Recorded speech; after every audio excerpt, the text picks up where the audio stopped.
Hi everyone, I'm JD from Willowbound Journals, and I have got a subscriber video request here for a lovely lady who wanted more videos on binding. So I've got these two Daphne's Diary journals here, and I have made the covers and got all the pages ready. They're all ready to go, ready to be bound.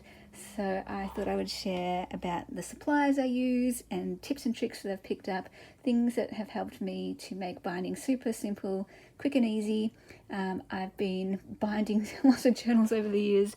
I've made almost 2,000 journals, so I have a pretty streamlined method. First of all, let's just go over the materials. So having an awl is definitely helpful.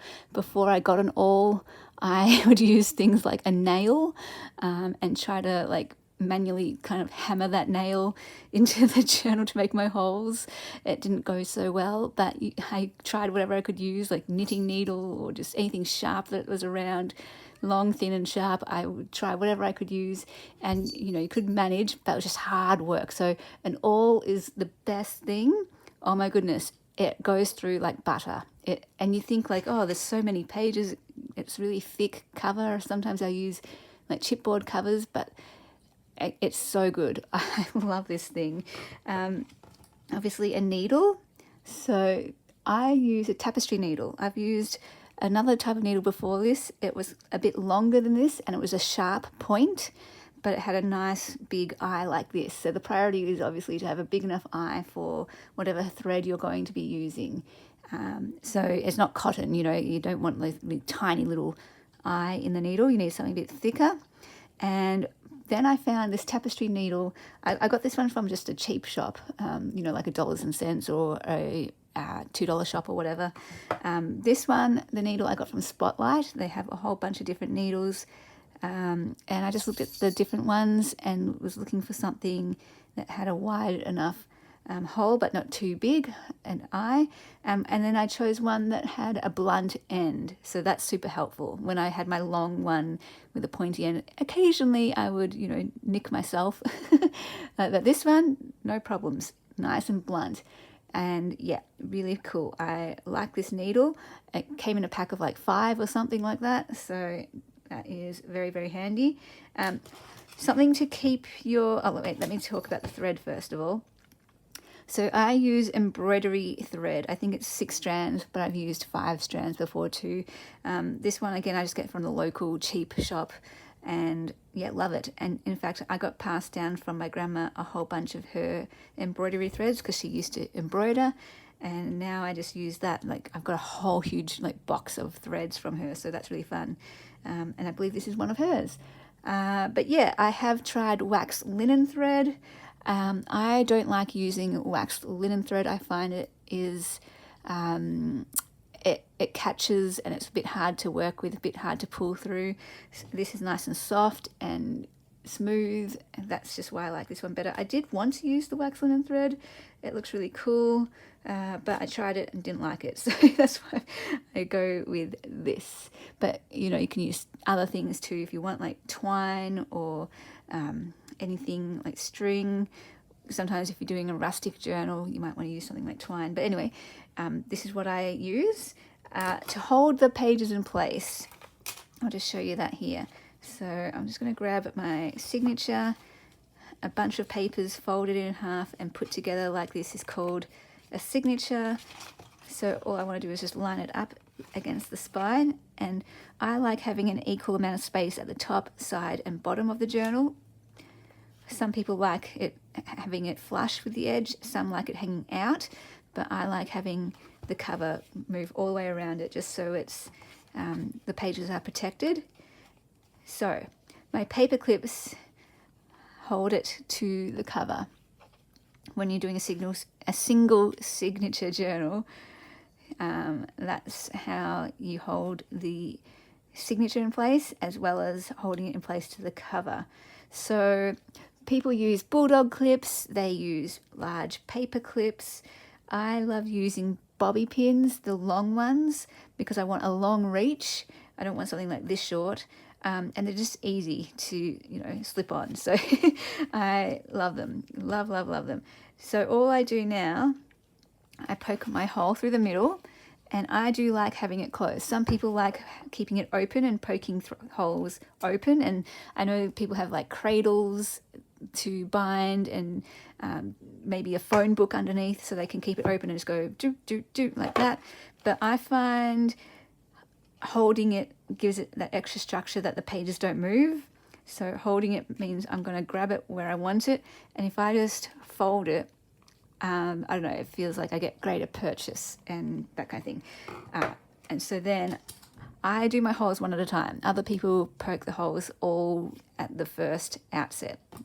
But I found when I was first starting, my first go at binding didn't go so well. My first goes at binding were a bit hit and miss, because the pages I found moved, and like you'd put the hole in, but then by the time you like put it down and pick it back up again, get your needle, the pages would move a bit, and so the lines weren't aligned properly, and I'd be always like, oh man, I can't get through it all, and then I would have to like re-poke it all and all that. So this is my method to keep it all lined up. So my needle, I catch it there at the thickest point of the needle with the eye, so that the pages aren't going to move. Now I will poke this hole. I have a method, my streamline method. I just do the exact same, so I don't even have to think. It's just habit now. I go middle, bottom, top. You might want to go top, bottom. Doesn't matter which one you do, but I do recommend choose one or the other, because then it's just automatic. You won't even need to think.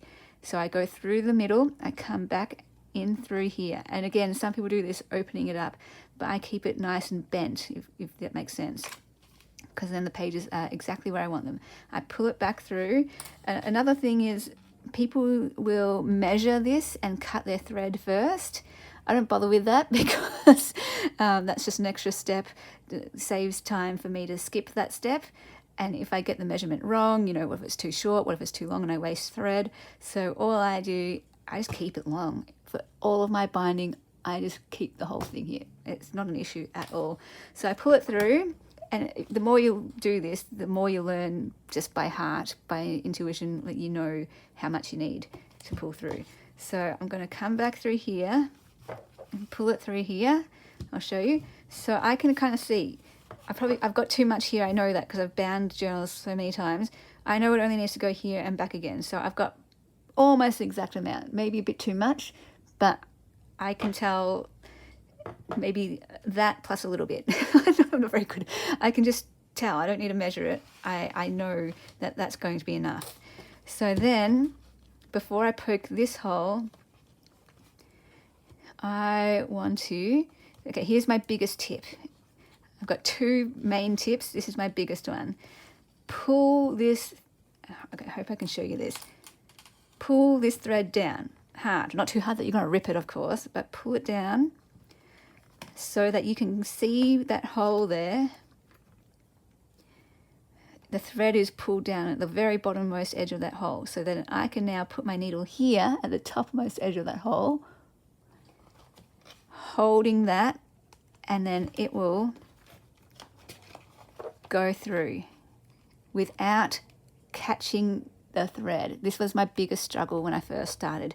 I would split the middle of that thread or find one strand, and that's a mess that you have to kind of redo the whole thing, take everything out, cut it off, redo it all. So now I can pull that through, and it's caught that edge of that hole. So there's a clean line there. It's not going through that thread. It's separate. I hope that makes sense. If you can get that step, you'll be fine. From there, you'll be fine. Okay, so then I'm going to put in my next hole, and because they're now held there, I don't need to keep that needle in there in the middle to keep the holes aligned. They're held aligned by the thread now. So now I do the top hole, and I come back in like this. Now, I hear people sometimes say, my needle won't go through, my thread won't go through. You haven't poked your holes big enough then. So again, you'll just know automatically how big to do it. But at the beginning, you might be like, oh, I'm not sure. Is it too big? Is it too small? You might go too small the first few times and then overcompensate and go too big the next times. Don't worry. It's all practice. Eventually, when you just do it automatically, you'll know by feel, oh yeah, that's how far. So I know about here. But sometimes I might get it wrong. Sometimes it might be too narrow. that's all good. Just poke the hole through again, going through a bit further. All right, so the next thing I do, the pages usually separate a bit, so I push it in here. This is another thing that I've learned. I didn't used to do this, but I've learned to just push it in there and push it in here. It's usually the bottom one that keeps coming out most. So that one just holds it in tighter. So push them in there. Now come bring your thread over. This is my second biggest tip, okay?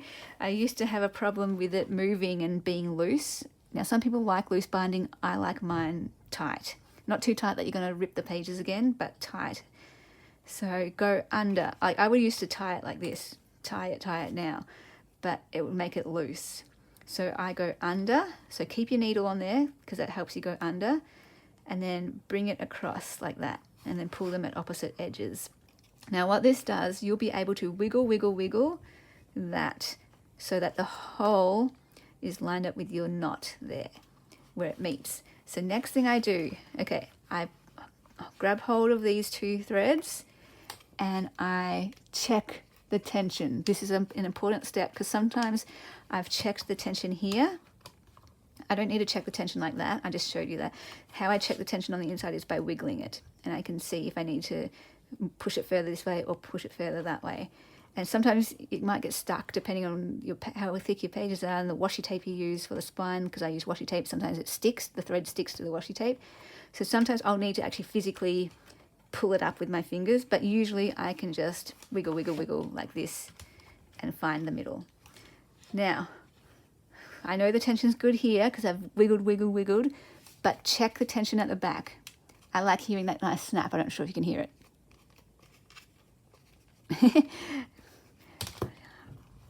Because I made it too loose there. Okay, it usually makes like a nice little snap sound, but not too tight. I'm having a bit of trouble with this demonstration because I feel like it's stuck to the washi a little bit. So I'm trying to figure out if I can show you how I can wiggle it. But, there's a snap. Okay, so I don't know if you can see. I like that. There's a snap. You can hear that snap now. Okay, so it comes away maybe like that much. So it's not too tight, that's cutting in. I want it to come away a little bit, have a little bit of give to be able to turn the pages and everything, but I don't want it to come out loose. So when I haven't checked this sometimes, I've thought, oh yeah, it's nice and tense on the inside, gone ahead and bound it. But then when I've come to the outside, I've realised somewhere the thread's been caught between the cover and the pages or somewhere, and I haven't noticed it because it's all happened in the inside, it's come loose. And then when I pull the outside of it, I realise, I can pull it all the way out almost. Yeah, so just check both tensions. Check the inside, check the outside. Once you've done that, that's when I now cut my threads. Now, if I had measured this correctly, not that I measure, but intuitively, I could cut this exactly where the needle is, and that has the right amount. Usually I want about this much. See that? That's about how much I want. So I only overshot by that much. This is how much I overshot by. So you can see that I'm pretty good now at guessing, at knowing how much to have. So I only overshot by that much. I didn't waste too much thread. When I first started and I didn't know that, I would allow heaps and heaps of thread and I would have like this much left over, or even this much left over. So maybe you do want to start off measuring, but I just do it over and over again, and eventually I work out by feel, oh yeah, I know how much thread to do. So now you've got it, you've pulled them at opposite ends, now you're just going to knot it. Simple knot. Simple knot. Now I do a double knot usually. If I've accidentally done my hole a bit too big or I'm just a bit worried, I will do a triple knot. So that one is fine. Then I remove my paper clips and we are done. Brilliant. All right, let's do a quick version with this one. So I'm going to grab my pages. I'm going to center them and place them inside the cover. Then I'm going to slip on my bobby pins. You still might need to wiggle that around a bit once the bobby pins are on. Now I'm going to thread my needle. Hopefully we can do this. One time, done. Yay. All right, and I just leave a little bit of an edge there, not too long here. Don't want to waste anything. Now we're going to go through the middle. So I know where to go, how much to do. You'll learn that as you go. I'm going to catch it with my needle. It's holding those pages in place so they do not move. Again, see, I'm not really opening the journal to find my place. I just know I want it about 2 centimeters from the bottom. About 2 centimeters, and then I'm going to go through again. Keeping it folded, because now the hole is going to be exactly where I've placed it. Come through. Again, I like to hold it. See, I can see this length here. I know that's about how much I want. And then I'm going to catch it before I pull through anymore. I'm going to go back through this middle hole. And this is why it's hard to show you, because when I just do it naturally, I don't even bother opening it up. I keep it all compact. I don't want the pages to move. But I'm holding, can you see? I'm holding this thread down. I'm pulling it tight. So when I go through, again, I don't need that to be down. I'm coming through here. And we'll come back through and pull it tight. Now, that's another little tip. Once you've done that first thread, pull it tight. Don't wait until you get to this one. Pull that one tight already, so you already know that one's good. That will save you time at the end if you already have one of them tight. So now I'm coming through this one. Again, I'm holding it closed. This just works for me. And then again, I'm holding it closed. I don't open it to then put the needle through. Holding it closed. Put it through, bring it back in. Okay. Now I'm coming through and going under here. And then I will pull that tight. And I'm just going to push it in at the edges here. Push it in. Now pull it tight again. I'm going to hold that. Come in here. Get the snap. Good. Come back here. And I measured that one a bit better that time. I'm going to cut it at the knot. And then you can see here, we've got our 2 threads. And I'm just going to knot it. And then some people like the threads long. Some people add charms and things to them. I like having them tucked inside the journal. So you could cut them really short, but I don't know. We've gone to all this effort binding. I kind of like having something to show for it. It looks kind of cool, you know, having that handmade, you know, and this is the middle. It shows this is the middle. And I guess also extra security. If you cut it too short, maybe the threads will work their way undone. I don't know. I just know from my jewelry making days, that was a big thing. I wouldn't cut them too short. I'd rethread the rest of the thread through other beads so that they wouldn't work their way undone. But thread is easier to knot than fishing line. So there is my second journal. I hope those tips and tricks helped, but if you have any questions, feel free to leave them in the comments. But also, just it comes by practice. You know, I've done this over, you know, almost 2,000 times, right? So you'll learn your own tips and tricks. That's the thing. Like, this is what works for me, but what works for you might be different. And the only way you're going to find that out by is doing it over and over and over again. My very first attempt was frustrating.